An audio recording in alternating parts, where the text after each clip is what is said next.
This is the homework helper for Chapter 9, Section 6 in the 8th grade workbook, Displaying Data. We're going to go ahead and just take a look at number 2. I think you can handle number 1 and 3 on your own. Those are double bar graphs, double line graphs. You've been doing bar graphs and line graphs for a long time. I think that putting those together to make a double should be easy enough.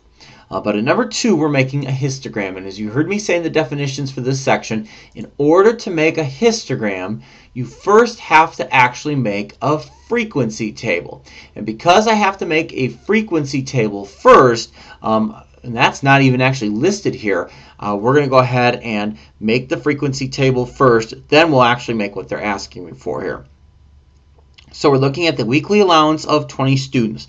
And as we can see, my numbers go all the way from low single digits, looks like 2 is the lowest one, all the way up to 20. So I need groups that cover everything from that area up to 20.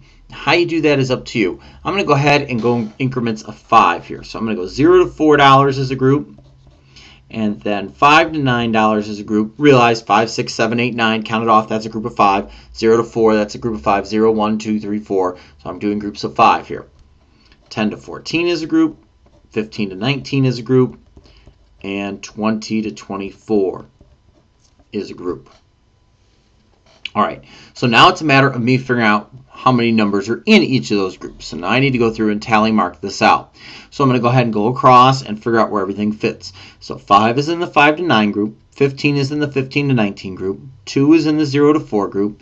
10 is in the 10 to 14 group. 12 and a 12, again, both in the 10 to 14 group. 10 is in the 10 to 14 group. 15 is in the 15 to 19 group.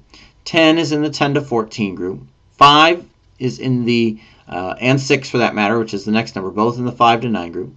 4 is in that top group. 8 and 7 are both in the 5 to 9 group. 20 is in the 20 to 24 group. 7 is back in that 5 to 9 group. 5 is in that same group. 4 is in the top group. And 5 and 9 are both in the 5 to 9 group. So as we count this up, we can see we've got 3 in the 0 to 4 group. We've got a lot in the 5 to 9 group. 1, 2, 3, 4, 5, 6, 7, 8, 9 tally marks in the 5 to 9 group. I've got 1, 2, 3, 4, 5 in the 10 to 14 group. I've got 2 in the 15 to 19 group and 1 in the 20 to 24 group. So that's what I'm going to make a histogram of. This is my frequency table. Again, you have to make the frequency table before you make the histogram. Key even size groups that you see right here.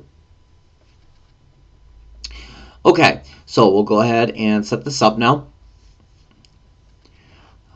Taking a look at what we're going to do here then, we're going to put the allowance amounts down here in those groups. So we're going to put that 0 to 4 group and the 5 to 9 group, and the 10 to 14 group, and the 15 to 19 group, and the 20 to 24 group on the x-axis. Going up the y-axis, number of students. Since my biggest group is 9, I need to get all the way up to 9. I'm going to go ahead and go by 2s, which means the top of my graph is going to be by 10, or get me up to 10. You can get up to or go over your biggest number. Wouldn't make sense for me to go like by 20s here though, since my biggest number is indeed 9.